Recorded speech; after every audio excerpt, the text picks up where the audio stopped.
There was definitely a spiritual connection with me and music photography. I think for me, it was an escape from childhood and the way that I grew up, and became such an important part of my life because you know, it was an escape from the everyday normal chaos that was my childhood. So to pick up a camera, document a certain artist, you know, it's almost enlightening to me. It's like, you know, I'm getting to live vicariously through that artist. Could you imagine that moment on stage when that artist is doing that, and maybe what are they singing, or are they playing, or you know their music, you know you're familiar with them?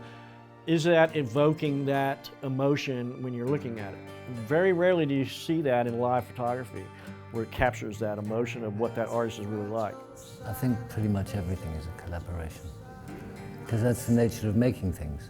Unless you know how to make a light bulb, and I don't know anyone who does, then you go to the shop and get one. That's a collaboration straight away, you know?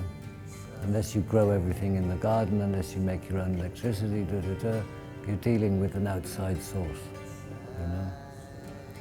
So from day one, you know, getting your mother's milk is a collaboration, you know?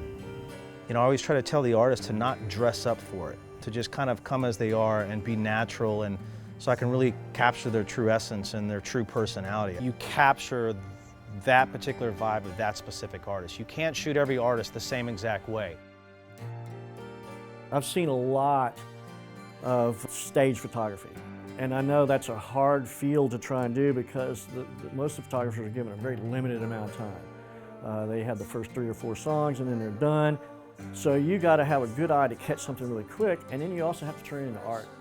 You know, it's interesting because you're really still, right? You're sitting there with your camera, but you're literally, your heart's beating, you're sweating. It's like you're one with the artist and their performance, man. It's insane. I mean, to look out over a crowd of 100,000 plus people is just, it's pretty epic, man.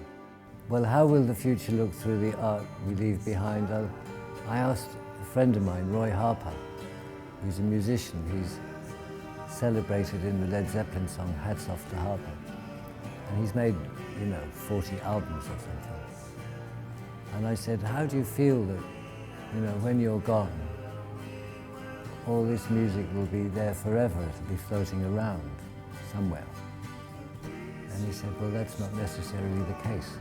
He says, you know, if there's an ice age or something like that, everything can be wiped out and we start from scratch.